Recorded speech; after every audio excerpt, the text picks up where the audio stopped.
This week saw the Trump administration asking a federal judge to dismiss a lawsuit over a Maryland man who was mistakenly deported to El Salvador 2 months ago.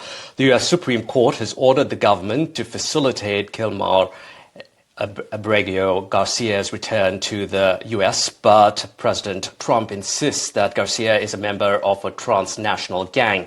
Fighting for Garcia is an Indian-American lawyer determined to bring him back. I caught up with Rina Gandhi, partner at law firm Murray Osorio, earlier this week. Rina, the Trump administration this week has sought to dismiss the case of Abrego Garcia from being returned back to the United States. Mm-hmm. The argument being that he is in a foreign country, it's not in the U.S. jurisdiction, the U.S. court cannot do anything to really bring him back. What's your response to that? So the court has already reviewed these arguments. These are the same arguments that they have presented before, and the judge dismissed these arguments as not valid, as not persuasive. The timing of this filing is a bit suspicious. I think there may have been a deadline they were approaching, and maybe this was the remedy to file something timely. But from our perspective, there's really no response needed. A judge has already analyzed and dismissed these arguments. Any idea on when we'd possibly hear back and what the judge decides on that? I'm not exactly sure. Obviously, it's up to her. I don't think there's much analysis needed, given she's already reviewed and adjudicated this filing. All right. The Supreme Court in April said that the Trump administration needs to facilitate the bringing back of Abrego Garcia. The release Garcia. And the return, yes, okay, correct. Release and the return back to the United States. Nothing has happened since then. A U.S. District Court judge is talking about potentially looking at contempt of court. Mm-hmm. What would that contempt of court look like? Yeah.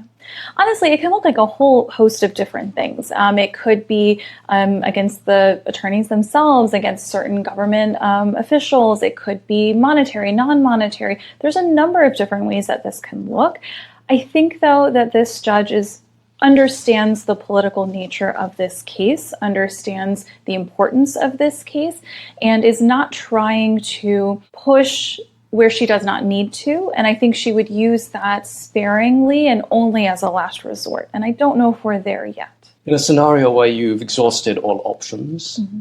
the Trump administration refuses to comply with the judge's orders. What's the scenario? What are we looking at? What are your options? I think it's kind of a scary proposition, right? We have a Supreme Court order. We have a system of checks and balances, and no president is above the Supreme Court, right? That is the whole point of our three branches and this balance. I certainly don't want to envision what our country looks like if we get to that point. Is there a scenario where he might potentially have to move to a third country that's safer than the current one in El Salvador? I think he'd have to get released first. He's in jail, right? As far as we're aware, he's in jail. Right. So if he were to be released from jail, I think there are probably a number of different ways we could facilitate his return, right? Either to the United States or elsewhere. Or elsewhere, right? Especially lucky for him, if you will. I mean, he's not a lucky person, let's be clear, but lucky for him, this case has gotten international attention, and I imagine there are other countries who would offer him potentially safe haven. I have no idea. I've not asked any other countries because we are not giving up. But to answer your proposition, could he move or should he move to another country? I think the first step is he's got to get released from jail. If he's released from jail, then we can talk about other options. Rina Gandhi, thank you very much for your time here on NDTV. Thank you so much.